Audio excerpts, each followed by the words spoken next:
Bienvenue, installez-vous confortablement, prenez place. Soyez les bienvenus ce matin en ces murs. Nous sommes rassemblés ici parce que notre Dieu nous y a conviés. Et nous avons répondu « Me voici ». À l'instar du jeune Samuel, on peut lire un texte dans le 3e chapitre du premier livre de Samuel.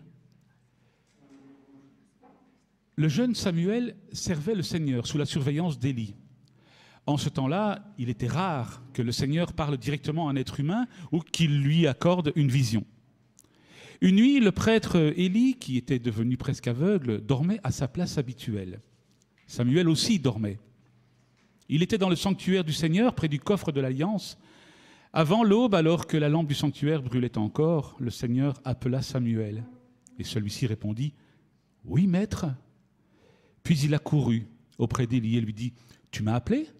Me voici. »« Je ne t'ai pas appelé, dit Élie. Retourne te coucher. » Samuel alla se recoucher. Une seconde fois, le Seigneur appela Samuel. L'enfant se leva et revint dire à Élie « Tu m'as appelé ? Me voici. »« Non, mon enfant, répondit Élie, je ne t'ai pas appelé. Retourne te coucher. » Samuel ne connaissait pas encore personnellement le Seigneur, car celui-ci ne lui avait jamais parlé directement jusqu'alors. Pour la 3e fois, le Seigneur appela Samuel. Samuel se leva, revint trouver Élie et lui dit « Tu m'as appelé, me voici. » Cette fois, Élie comprit que c'était le Seigneur qui appelait l'enfant. Il lui dit alors « Va te recoucher, et si on t'appelle de nouveau, tu répondras « Parle, Seigneur, ton serviteur écoute. » Samuel alla donc se recoucher à sa place. Le Seigneur vint et se tint là, comme les autres fois. Il l'appela « Samuel, Samuel !» L'enfant répondit « Parle, ton serviteur écoute. » Alors d'autres ont aussi dit « Me voici ». Abraham, par exemple, lorsqu'il s'apprêtait à sacrifier son fils, un ange de Dieu l'appelle et Abraham lui répond « Oui, me voici ». En Genèse 22. Ensuite, Jacob, dans un rêve, il entend qu'un ange de Dieu l'appelle. Il répond « Me voici » en Genèse 31. Moïse, lorsqu'il fit paître son troupeau sur la montagne du Sinaï, il entendit la voix de Dieu l'appeler. Il répondit alors « Me voici ». Nous aussi, nous disons ce matin « Me voici », « Nous voici ». Nous voici, Seigneur, parce que nous savons que ta grâce est sans limite. Nous voici, Seigneur, parce que nous sommes transformés par ton amour. Nous voici, Seigneur, parce que nous nous souvenons du sacrifice que tu as fait pour nous. Alors, Seigneur, nous venons à toi tels que nous sommes, nous te déposons tout ce que nous portons de lourd et de léger, de sorte qu'il ne nous reste rien qui soit à nous, mais que tu sois, toi, pour nous, la source de toute bénédiction, Seigneur. Nous voici, Seigneur, chantons-le ensemble.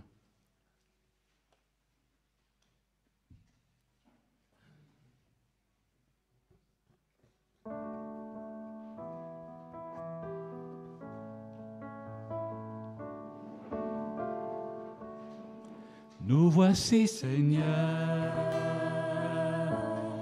pour louer ton nom et pour te donner le meilleur de nos dons, notre amour pour toi,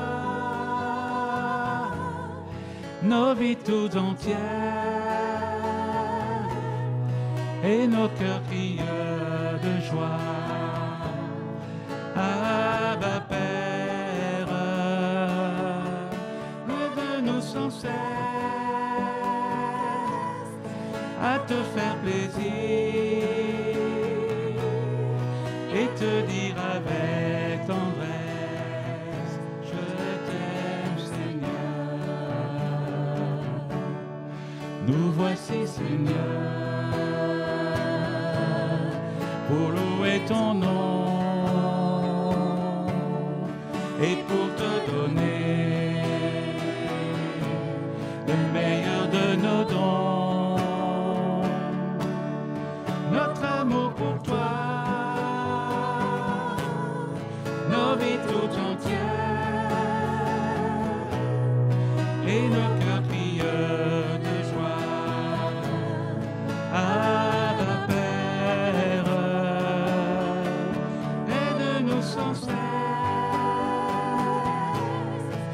te faire plaisir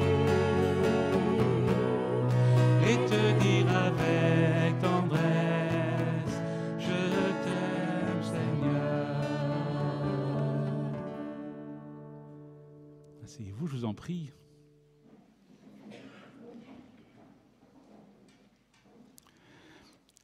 Oui, le Seigneur avait appelé Abraham à quitter le pays de son père, c'est-à-dire la ville de Haran, Haran, comme disent les Hébreux avec l'accent, située dans l'actuelle Syrie, pour se rendre dans un lieu que Dieu allait lui indiquer. Ce qui signifie qu'Abraham a pris la route à l'appel de Dieu sans savoir où celui-ci le mènerait. Dans la confiance. Nous aussi, ce matin, nous nous plaçons devant notre Père, demandons-lui alors qu'il oriente nos pas et qu'il nous mène où il désire que nous soyons. Au fond, là où il désire que nous soyons, c'est dans sa présence. C'est pour cela que le Dieu Tout-Puissant, le Créateur des cieux et de la terre, est venu dans la chair et nous a rencontrés pour nous faire entrer dans son royaume. C'est dans sa présence que nous sommes le mieux.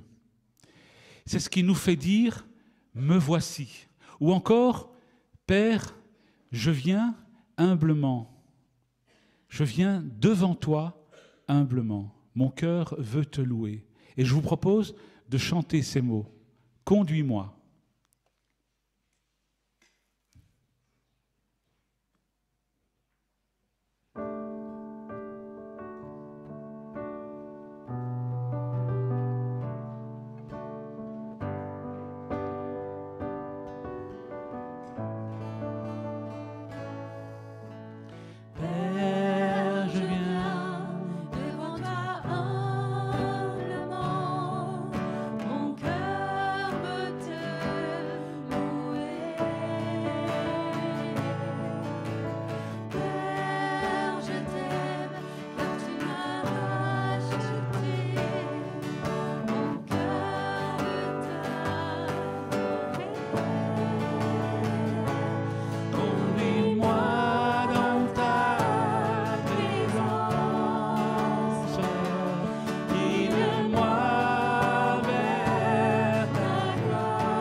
Merci, asseyez-vous.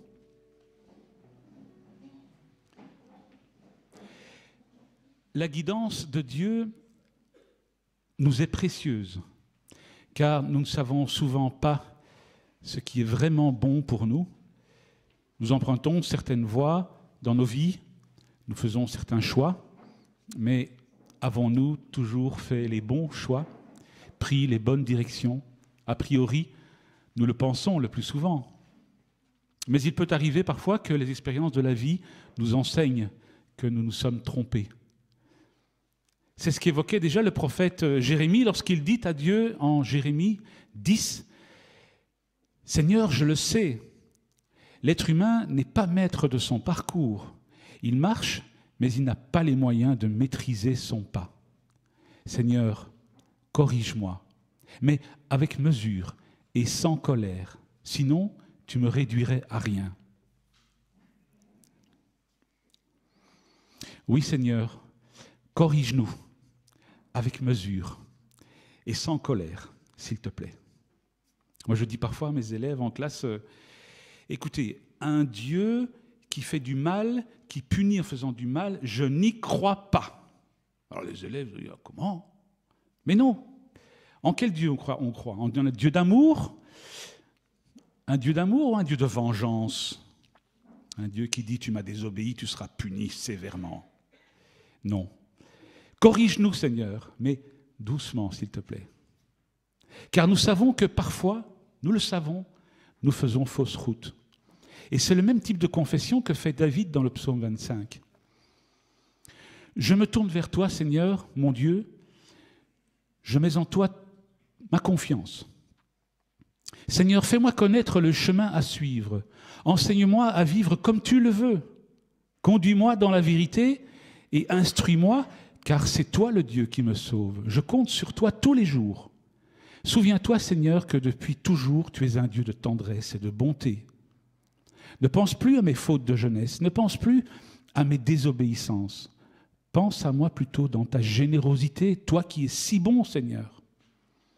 Le Seigneur est si bon et si juste qu'il montre aux coupables le chemin à suivre. Il conduit les malheureux vers la justice. Il leur enseigne sa volonté. Chacune des instructions du Seigneur est une marque de sa bonté et de sa vérité pour ceux qui observent son alliance et ses instructions. Parce que tu es Dieu, Seigneur, tu pardonnes ma faute, car elle est grande. À celui qui reconnaît l'autorité du Seigneur, il montre la voie qu'il doit choisir. Il vivra dans le bonheur et ses enfants posséderont le pays. Demandons donc au Seigneur qu'il sonde nos cœurs et qu'il nous révèle si nous sommes dans ses voies ou loin de ses voies. Le Seigneur connaît la moindre de nos pensées, il connaît nos projets, même ceux auxquels nous ne pensons pas encore. Dieu connaît nos cœurs, il sait ce qu'ils contiennent. Demandons-lui en prière de regarder en nous et de nous révéler ce que nous avons besoin de savoir. Alors nous allons chanter le chant « Sonde-moi » et pendant ce chant, les enfants pourront rejoindre leur groupe. Sonde-moi.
toutes tes voies pour l'éternité. Et conduis-moi dans toutes tes voies pour l'éternité.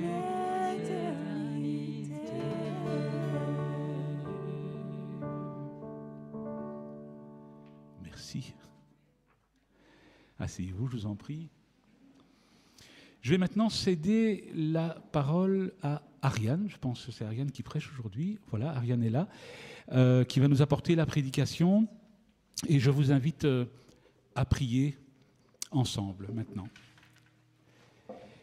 Seigneur, merci de nous avoir réunis ce matin et d'avoir guidé nos pas jusqu'ici. Veuille maintenant disposer nos cœurs et guider nos pensées, afin que nous puissions recevoir de toi ce que tu veux nous donner. Veuille aussi bénir Ariane et l'inspirer pour ce temps de méditation de ta parole. Nous voici, Seigneur. Parle, tes serviteurs écoutent. Amen. Amen. Bonjour. Et si pour une fois changée, on jouait ensemble ce matin? Et je vous propose de jouer sur certains mots et sur certains concepts. Alors, lors de ma prédication précédente, il était question du bien vivre ensemble, la diversité dans l'Église. C'est vrai que chacune a sa sensibilité propre à la foi. Et j'avais dit qu'il est normal, comme on le voit dans la Bible d'ailleurs, d'avoir plusieurs courants théologiques dans l'Église. La diversité dans l'Église, ça offre des avantages. Mais j'avais ajouté aussi qu'elle présente un danger. Celui de se laisser emporter par ses propres conceptions et de s'éloigner du message commun de l'Évangile. Alors, puisque la fois passée, j'ai parlé de ce qui nous différencie, aujourd'hui, je vais parler du message commun que nous avons ensemble, le message de l'Évangile. Ce qui nous unit. Et c'est ici que je vous propose de participer à un jeu, un petit quiz. Vous connaissez les quiz? J'aime bien quiz. Alors, selon vous, quelle est la référence du verset le plus connu dans la Bible? Jean 3,16, tout le monde est d'accord? Bon, on commence doucement. Hein. Quelqu'un d'autre, puisque c'est Arla qui a répondu, quelqu'un d'autre peut me réciter le texte? Car Dieu... Qu'il a quoi? Afin que quoi? Afin que quiconque croit en lui ne périsse pas. Alors on va le mettre. Hein. Voilà. Relisez-le. Et j'ai une troisième petite question pour vous. À votre avis, dans ce verset, quel est le but visé par Dieu? Pourquoi est-ce qu'il y a tant de silence tout d'un coup? C'est quoi le but final de Dieu dans ce verset? En fond, c'est de l'analyse, hein, c'est de l'analyse. Qu'on ne meure pas et qu'on ait la vie éternelle. D'accord. Le but de Dieu, en envoyant son Fils sur terre, n'est donc pas seulement de nous sauver de la mort, mais aussi de nous donner la vie éternelle. Le salut que nous obtenons à la conversion, c'est plus que d'échapper à la mort, c'est recevoir la vie. Et pas n'importe quelle vie. Dans Jean 3,16, le petit mot grec pour la vie, c'est Zoé.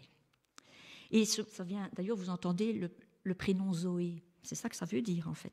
Ce mot décrit le principe de la vie qui se trouve en Dieu lui-même. C'est donc une vie séparée de tout mal, pure, sans tache, parfaite. La vie éternelle exprime la sainteté parfaite de Dieu et possède les mêmes caractéristiques morales que lui. L'amour parfait, la justice parfaite. À notre conversion, c'est cette vie-là que le Saint-Esprit plante en nous. Eh bien, c'est un fameux cadeau, non? La vie éternelle, c'est comme une semence plantée en nous. Or, toute semence est censée grandir.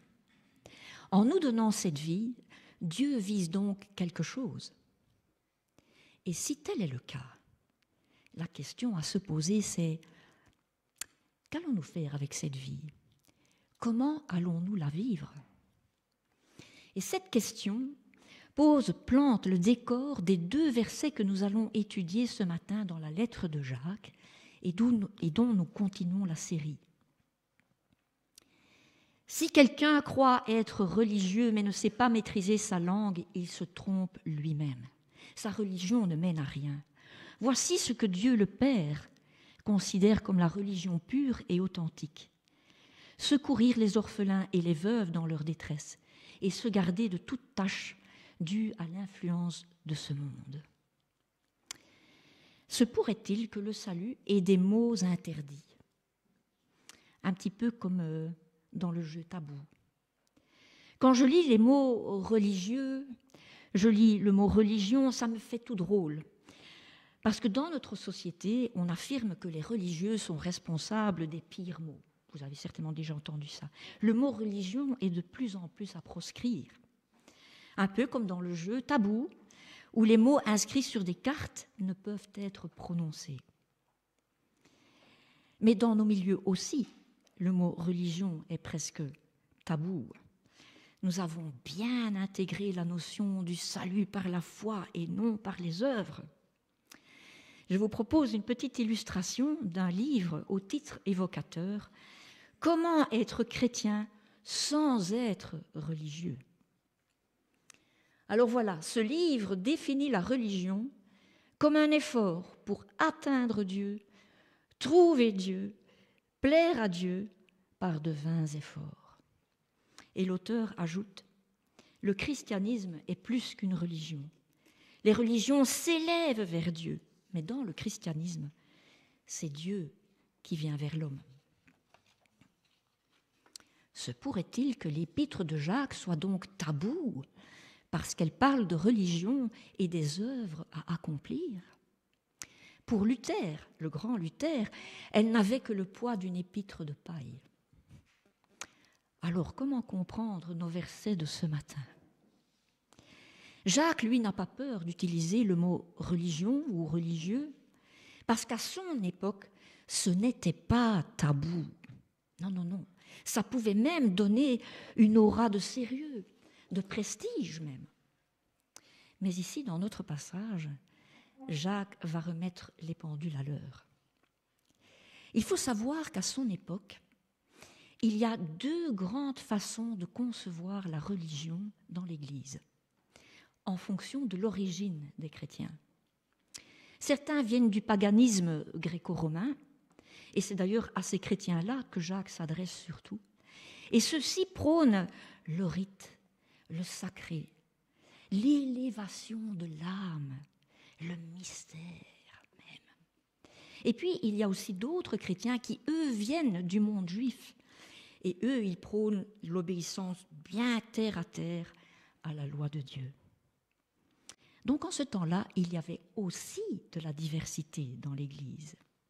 Et si c'était magnifique, ça comportait aussi le danger, le risque de se voir emporté par ses propres spécificités et de s'éloigner du message qui nous unit, le salut, la vie éternelle. Mais Jacques ne prend parti ni pour l'une ni pour l'autre conception. Si tu es religieux, dit-il, et que tu ne sais pas tenir ta langue, eh bien ta religion, elle est vaine. Autrement dit, que tu aies une conception plus juive ou plus grecque de la religion, peu importe. En soi, ce n'est pas tabou, non. Mais si tu crois que par ta conception, tu détiens la seule vraie religion, alors là, tu te trompes. Pourquoi ? Mais parce que tu as raté le plus important, les fruits que tu portes. Pour savoir qui est quelqu'un, n'écoutez pas ses grands discours, observez plutôt les détails de sa vie, ce qu'il dit ou fait quand il n'y prend pas garde. qui suis-je quand j'oublie de faire attention à ce que je dis et ce que je fais? Jacques prend l'exemple de la langue, car les fruits de nos paroles sont particulièrement significatifs de ce que nous vivons vraiment à l'intérieur. Jésus affirme « Celui qui est bon tire de bonnes choses du bon trésor que contient son cœur. Celui qui est mauvais tire de mauvaises choses de son mauvais trésor. » Vous connaissez tous la phrase « C'est de l'abondance du cœur que la bouche parle ». Ce n'est pas tant la forme de la religion chrétienne qui compte que le fond. Si parce que tu es plus charismatique ou plus évangélique ou plus contemplatif, plus doctrinal ou tout simplement plus versé en théologie, si tu crois que c'est pour ça que tu détiens la vraie façon de vivre ta foi, faux, archi faux. Ce ne sont pas tes grands principes, tes méthodes, ta dénomination qui compte. Ce sont les fruits que tu portes, que je porte. Et en cela, Jacques reste dans la droite ligne de ce que dit Jésus. Chaque arbre se reconnaît à ses fruits. On ne cueille pas de figues sur des chardons et on ne récolte pas non plus de raisins sur des ronces. Pour Jacques, rien n'est tabou, sauf porter du mauvais fruit. L'épître de Jacques me pose donc la question, encore aujourd'hui, de savoir si les fruits que je porte, et particulièrement mes paroles, sont dignes de la vie pure, sans tache, éternelle, qui vient de Dieu. Et c'est en tournant mes regards vers Dieu que j'en arrive à mon troisième point. Le salut et ses réactions en chaîne. Et nous allons parler des dominos. Les mots grecs pour religieux et religion décrivent ici le service religieux dans son aspect extérieur, cérémoniel. Et Jacques les utilise pour bien marquer la différence entre la religiosité vaine extérieure et la religion pure. D'un côté, la religion qui n'a pas de résultat et où l'amour est absent. De l'autre, la religion pure, ou devrais-je dire purifiée selon le texte en grec. Celle qui se traduit par des actes de compassion. Le terme pur et purifié n'ont pas tout à fait la même signification. Le résultat est le même, mais pas le point de départ. Quand on dit que quelque chose est purifié, cela veut dire qu'avant, ça ne l'était pas. Quelque chose s'est passé et a purifié la religion vaine. Et ce quelque chose, c'est quoi? Ou devrais-je dire, c'est qui? Dans le texte ici, j'ai souligné Dieu le Père. Oui, la religion pure et authentique se base sur ce que Dieu pense et non pas sur ce que je pense, ma conception, ma dénomination, etc. J'en déduis donc que dans le premier chapitre de sa lettre, Jacques indique 3 choses importantes. Il y a une sagesse d'en haut, dont Audrey nous a parlé. Il y a une parole d'en haut, dont Lydia nous a parlé. Mais il y a aussi une religion d'en haut. Oui. Pour porter du fruit, Jacques nous enjoint de constamment inverser notre regard et le remettre dans la perspective de Dieu, de haut en bas et non pas de bas en haut. Voici ce que Dieu le Père considère comme la religion pure. Entre la religion vaine et la religion purifiée, il y a Dieu le Père, notre Père. C'est lui qui nous a donné la vie éternelle et c'est lui qui détermine le regard que nous sommes censés porter sur lui, sur nous-mêmes et sur ce qui nous entoure. Le plus grand commandement, c'est quoi? Tu aimeras le Seigneur ton Dieu de tout ton cœur, de toute ton âme, de toute ta pensée et de toute ta force. C'est lui qui est à la base et qui soutient en même temps toute la réaction en chaîne du salut. Car comme dans les dominos, oui, chaque pièce du salut en entraîne une autre. Je m'explique. C'est par l'Esprit de Dieu que je peux comprendre que Jésus m'a sauvé du péché et de la mort. Premier domino. Et quand je comprends que Dieu m'a sauvé par amour, c'est encore par le Saint-Esprit de Dieu que je comprends que Dieu est devenu mon Père céleste. Deuxième domino. Tac. Si je comprends que Dieu est mon Père, je comprends aussi par l'Esprit que je suis son enfant. Troisième domino. Tac. Si je comprends que je suis son enfant et que par la vie éternelle j'ai reçu l'ADN de mon Père, alors toujours par l'Esprit de Dieu, je suis appelé à laisser cet ADN me façonner à l'image de mon Père. Quatrième domino. Et retac. Si je laisse Dieu me façonner à l'intérieur, alors l'Esprit de Dieu me convaincra de changer mes actes à l'extérieur. Cinquième domino. Tac. Voici comment l'apôtre Paul décrit cette réaction en chaîne induite par le salut. Vous avez été libérés du péché. Maintenant, nous pouvons servir Dieu d'une façon nouvelle, par le souffle de l'Esprit. Premier domino. C'est l'Esprit Saint qui nous permet de crier à Dieu, Abba, Père. Deuxième domino. L'Esprit de Dieu atteste lui-même à notre esprit que nous sommes enfants de Dieu. Troisième domino. Ce que l'Esprit Saint produit, c'est l'amour, la joie, la paix, la patience, la bienveillance, la bonté, la fidélité, la douceur et la maîtrise de soi. Quatrième domino. Mettez en œuvre votre salut avec crainte et profond respect.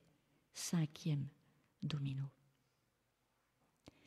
L'amour, la joie, la paix, etc. C'est ça, l'ADN de la vie de notre Seigneur.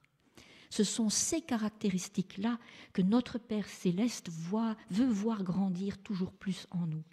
La base de la religion purifiée dont Jacques parle. En fait, pour être tout à fait honnête avec le texte originel grec, je devrais parler de la religion qui continue d'être purifiée. C'est ça qui est dit en grec. Il est donc bien question d'une réaction en chaîne, un processus en marche. Alors si, depuis le moment où j'ai accepté Christ comme sauveur, je suis dans un processus où j'apprends à aligner mon regard sur celui de Dieu, est-ce que j'accepte aussi de me mettre dans les conditions pour avancer, pour permettre à cette réaction en chaîne de se poursuivre? Bonne question. J'en arrive à mon quatrième point et dernier point. Le salut et ses actes. Alors, il ne faut pas être grand spécialiste du baby-foot, je suppose que tout le monde a joué un jour au baby-foot, pour savoir qu'en fait, dans le baby-foot, il y a deux mouvements importants. Il y a l'attaque, où l'on sort de son camp pour atteindre l'autre camp, et puis il y a la défense, qui protège son propre goal des adversaires. Il y a donc un mouvement extérieur et un mouvement intérieur. Et ces deux mouvements sont absolument nécessaires pour pouvoir jouer. Il faut les deux. C'est un peu la même chose pour faire grandir la vie éternelle en nous, à l'extérieur et à l'intérieur. L'amour, la bonté, la paix, la joie ne peuvent être vraiment validées que si elles se traduisent en actes vers l'extérieur. Comment en effet faire preuve de bonté ou montrer de l'amour s'il n'y a pas d'actes concrets qui suivent? C'est un peu difficile. Hein? Et en même temps, pour bien accomplir ces actes, il nous faut veiller au bon développement de notre vie éternelle à l'intérieur. C'est en tout cas ce que Jacques veut faire comprendre ici par deux exemples. Le premier exemple dont Jacques parle concerne l'extérieur, le secours des veuves et des orphelins dans la détresse. Bien des textes de l'Ancien Testament montrent aussi la sollicitude de Dieu envers les veuves et les orphelins, les plus pauvres. Voici ce qu'il dit en Ésaïe: « Apprenez à faire le bien, préoccupez-vous du droit des gens, tirez d'affaire l'opprimé, rendez justice à l'orphelin, défendez la cause de la veuve. » Pourquoi cette attention particulière aux plus pauvres ? Parce qu'encore une fois, Dieu ne pense pas comme nous. Il faut savoir que toute la richesse des sociétés antiques était basée sur l'exploitation des pauvres et des esclaves. Leur travail était vital pour la survie de la société. Les pauvres, les esclaves, les veuves, les orphelins, les prostituées n'étaient que les dommages collatéraux nécessaires pour la survie du système. Mais pour notre Créateur, chaque être humain est porteuse de son image. Dès lors, tout ce qui nous dégrade, nous humilie, nous exploite, nous diminue, est une insulte à cette image que nous portons. Dieu a en horreur l'exploitation, la domination des uns sur les autres. Jacques choisit à dessein cet exemple des veuves et des orphelins, ces personnes qui se situent au plus bas de l'échelle sociale. Pourquoi ? Parce que ces gens-là étaient souvent condamnés à la mendicité, au sans-abritisme, à l'esclavage, à la prostitution. Leur dignité était bafouée et donc leur image de Dieu aussi. Alors dans notre société moderne occidentale, on ne s'imagine pas à quel point le message chrétien de l'égalité de tous les êtres devant Dieu était scandaleux à l'époque de Jacques. Ça mettait tout le système pyramidal de la société en danger. C'était méprisable et méprisé. Alors, dans un tel contexte, porter secours aux veuves, aux orphelins si méprisables, c'est pour Jacques un des signes par excellence du changement radical opéré par le salut dans le cœur d'une personne. C'est un des signes extérieurs de la vie que Dieu a plantée à l'intérieur. Mes amis, Jacques 1, verset 27, reste toujours d'actualité aujourd'hui. Et si vous ne me croyez pas, allez vous balader dans les rues de Bruxelles, là où on n'arrive plus à cacher la pauvreté et où l'image de Dieu est journellement bafouée. Oui, sans vouloir le reconnaître, notre société a encore toujours un besoin criant de personnes, peut-être toi et moi, qui rayonnent à l'extérieur de la vie éternelle qu'ils ont reçue à l'intérieur. Je vous ai dit que la religion vraie s'exprime par deux mouvements. L'un qui se projette vers l'extérieur et l'autre qui se concentre sur l'intérieur. Et dans le deuxième mouvement, Jacques nous enjoint de nous garder de toute tâche due à l'influence du monde.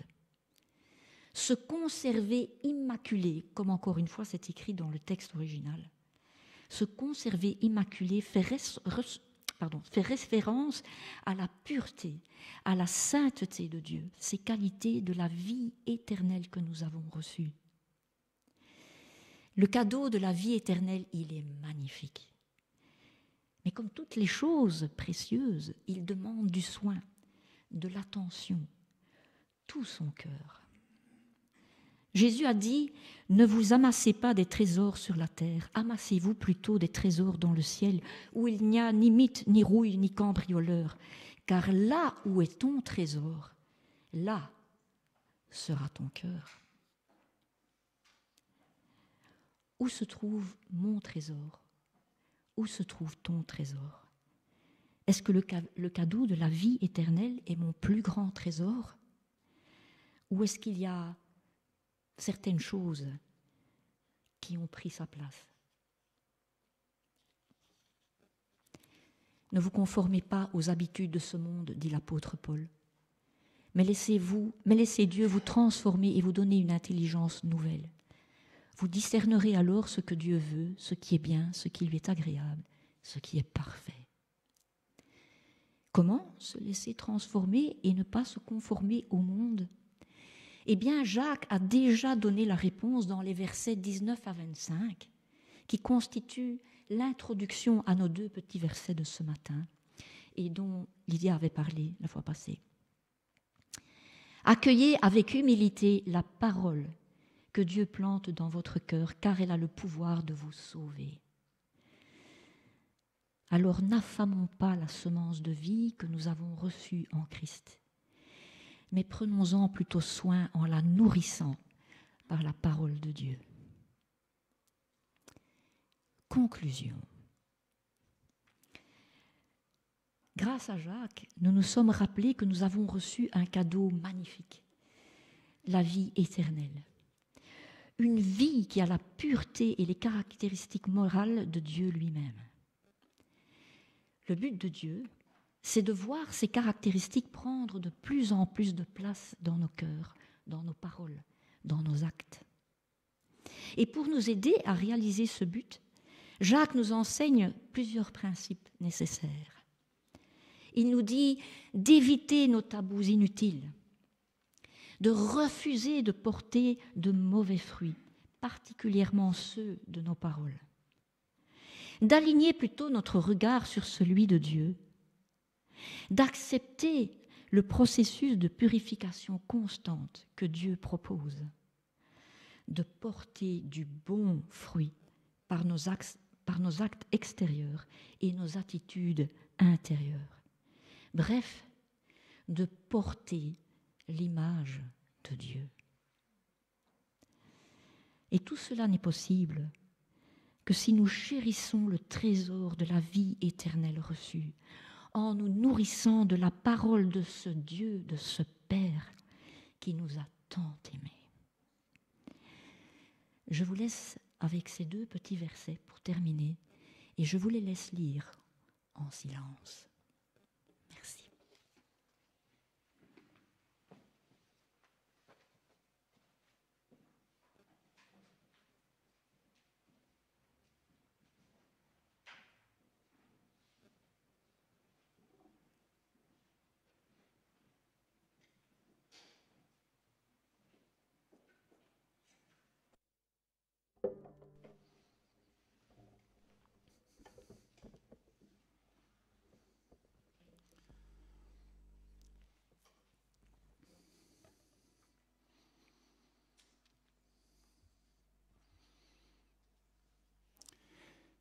Merci Ariane pour ce message.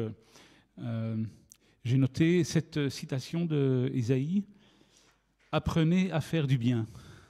J'ai bien aimé, je ne sais pas où tu es Ariane, je t'ai caché. Ah, elle s'était cachée, c'est pour ça. Chouette, apprenez à faire du bien. Apprendre à faire du bien, ça peut se faire par des paroles réconfortantes, mais parfois décourageantes. Ça peut se faire par des paroles qui réchauffent ou des paroles qui refroidissent.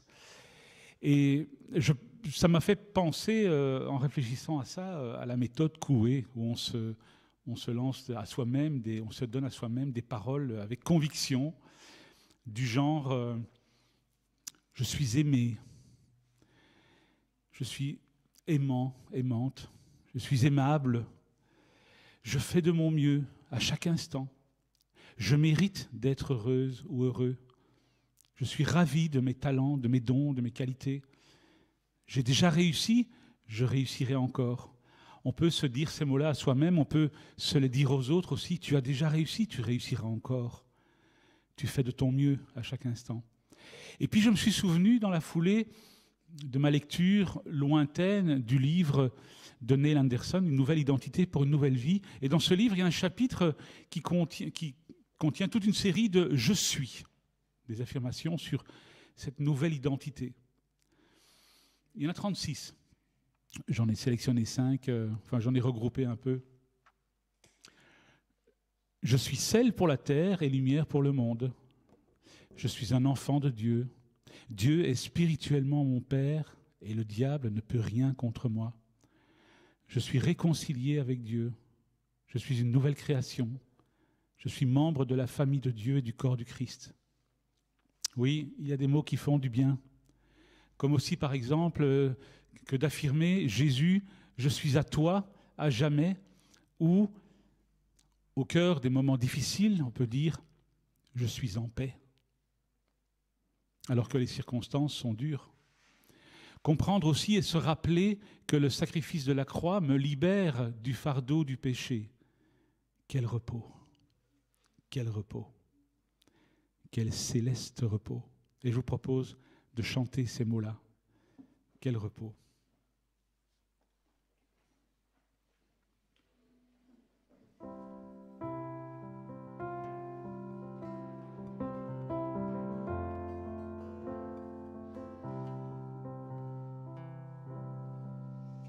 Quel repos céleste, Jésus, d'être à toi pour la mort et la vie. Dans les jours mauvais, et chanter avec toi tout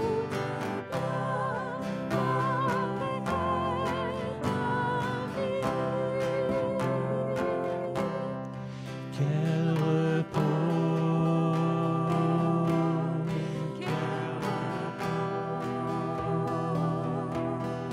Quel repos! Quel céleste repos!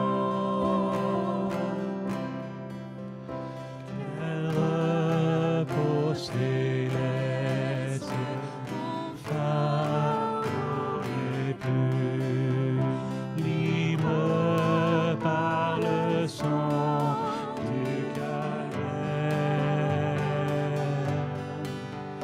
Tous mes ennemis, tu les as vaincus par les louanges à Dieu, notre Père. Quel repos, quel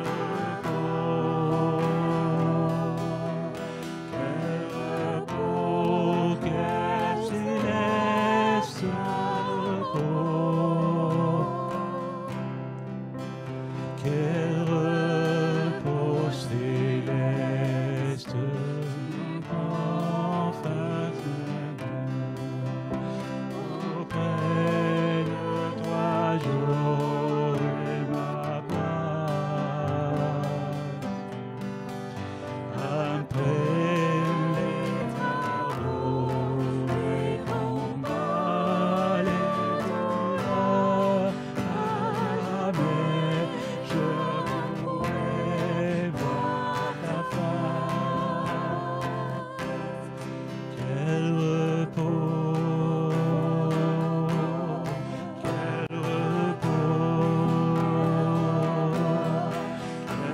repos, quel céleste repos, quel repos, quel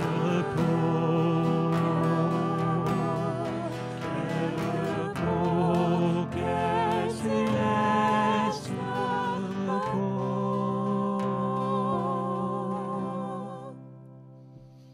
Merci. On se serait cru au ciel avec les anges pendant ces quelques instants. Chaque dimanche, notre Seigneur nous convie à un repas.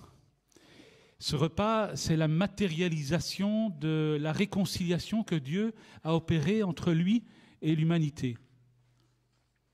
Nous sommes libres de prendre place à la table du Seigneur. Mais attention, il ne s'agit pas d'un repas nourrissant pour le ventre. À cette table, la nourriture est spirituelle. Lorsque nous prenons un morceau de pain dans le panier, nous sommes en communion avec toutes celles et tous ceux qui le font aussi. Et par ce geste, nous nous sentons appartenir à la même famille, que la Bible appelle le corps du Christ. C'est un corps symbolique, bien sûr, mais il représente spirituellement la présence du Christ dans le monde. Le pain que nous mangeons symbolise le corps du Christ. Jésus dit de lui-même dans l'Évangile selon Jean qu'il est le pain de vie et que ce pain, c'est sa chair. On peut lire dans le chapitre 6. Car le pain de Dieu, c'est celui qui descend des cieux et qui donne la vie au monde. Alors Jésus continue en disant « Moi je suis le pain de vie, celui qui vient à moi n'aura jamais faim. Moi je suis le pain vivant descendu des cieux. Si quelqu'un mange de ce pain, il vivra pour toujours. Le pain que je donnerai pour que le monde vive, c'est ma chair. » Et Jésus reprit « Oui, je vous le déclare, c'est la vérité. Si vous ne mangez pas la chair du Fils de l'homme, et si vous ne buvez pas son sang, vous n'avez pas la vie en vous. Celui qui mange ma chair et qui boit mon sang possède la vie éternelle, et je le ressusciterai au dernier jour. » Alors la coupe que nous buvons symbolise le sang du Christ. Le sang, c'est la vie. Boire le sang du Christ, symboliquement bien sûr, c'est faire entrer sa vie en nous. Plus exactement, en mangeant du pain et en buvant de la coupe, nous affirmons que la vie du Christ est en nous et qu'ensemble, tous les invités au repas du Seigneur, nous formons un seul et même corps, le corps spirituel du Christ. Et nous nous souvenons aussi que la mort physique du Christ nous offre le pardon des péchés. C'est pourquoi partageons ensemble ce repas si nous avons accepté l'invitation du Seigneur. Je propose qu'on fasse circuler les paniers. Je ne sais pas s'il y a 2-3 volontaires qui veulent bien se lever. Je n'ai sollicité personne, désolé. Et on chantera pendant ce temps « Ton nom, Jésus ».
merci.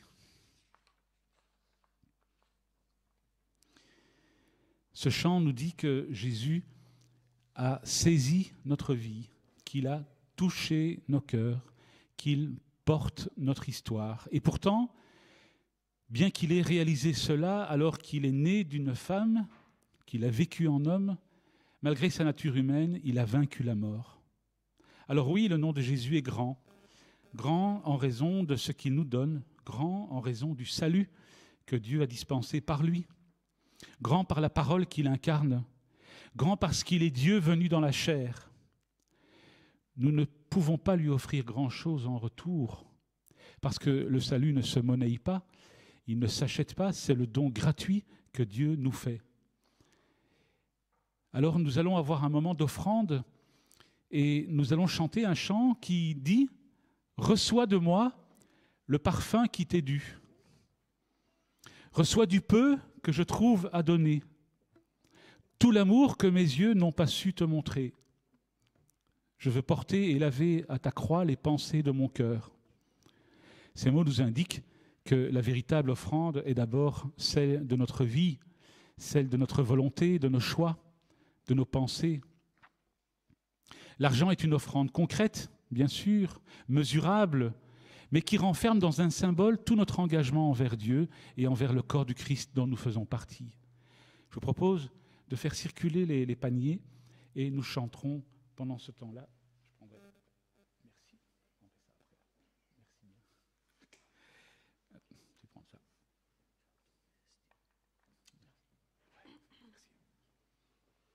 Et on chantera pendant ce temps-là « Reçois de moi ».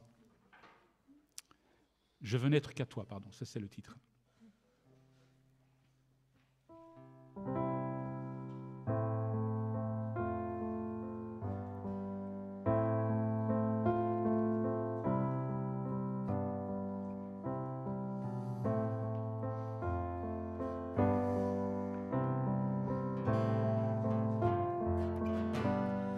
Reçois de moi le parfum qui t'est dû, la beauté de ton nom, mon âme est perdue.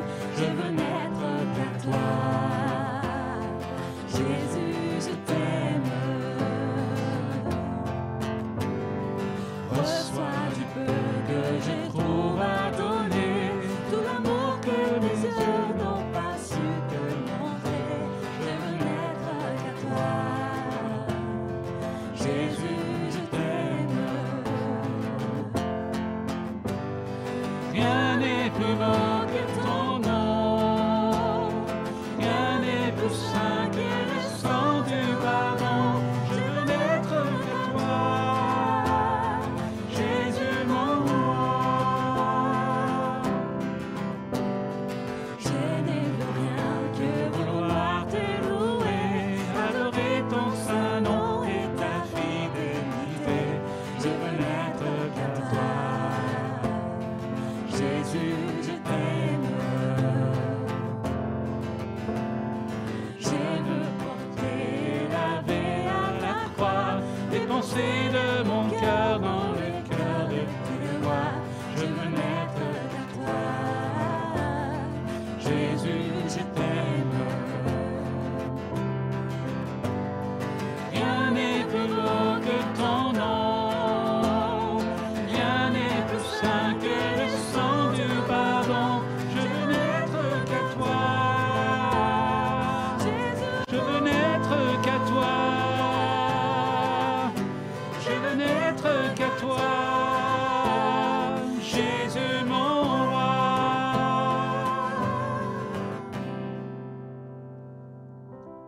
Pardon. Asseyez-vous. Des fois, je tricote un peu avec mes doigts, hein, mais j'oublie que ce n'est pas un truc de tricot en ce moment, c'est la musique. Bon. Voilà. Alors, je vous propose de terminer ce temps de culte en réveillant un vieux chant qui nous invite à exalter notre Dieu, notre Père, Dieu Père, Fils et Esprit, à... Comment ? Les annonces. Ah oui, c'est maintenant, oui, c'est vrai, c'est maintenant. C'est les annonces. Je l'ai noté en plus, annonces.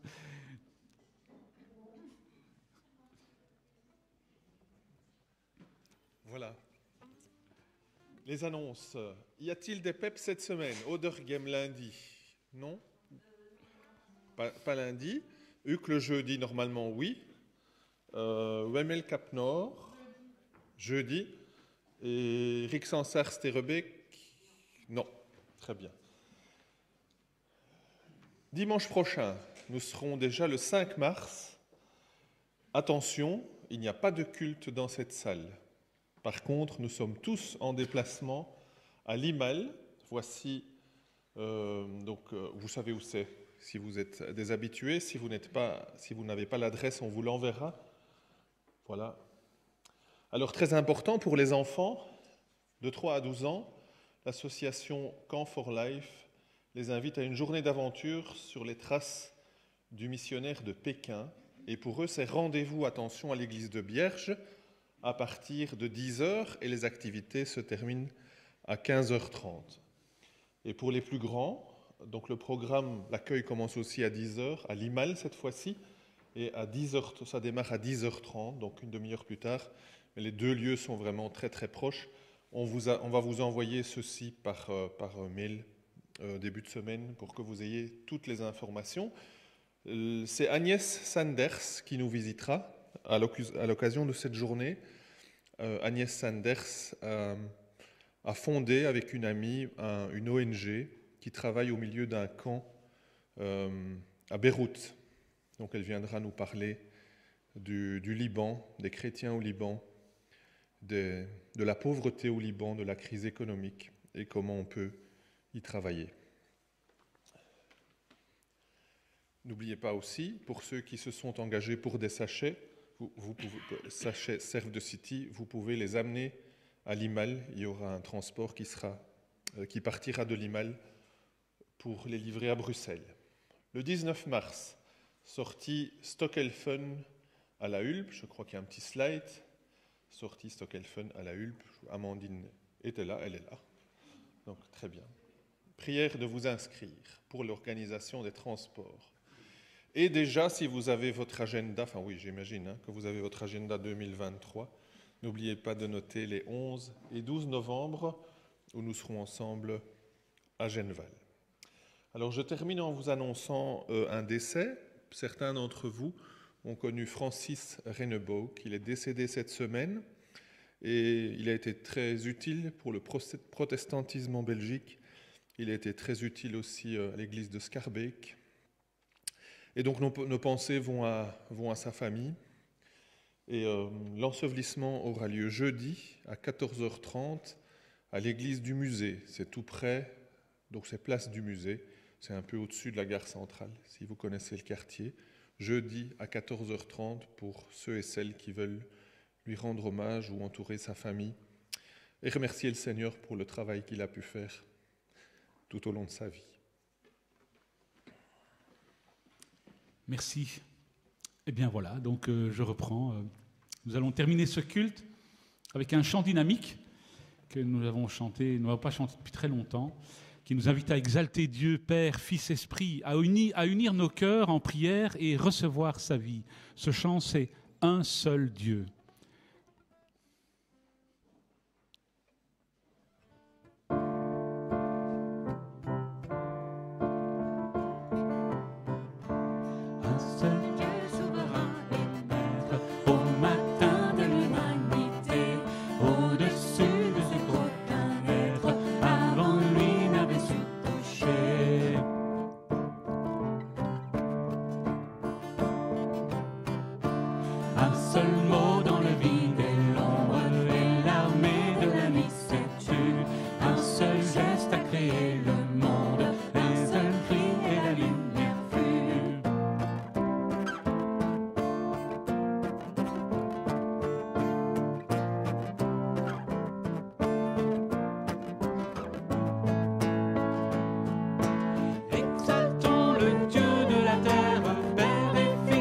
Saint-Esprit, unissons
Bon dimanche et bonne semaine à tous et à toutes.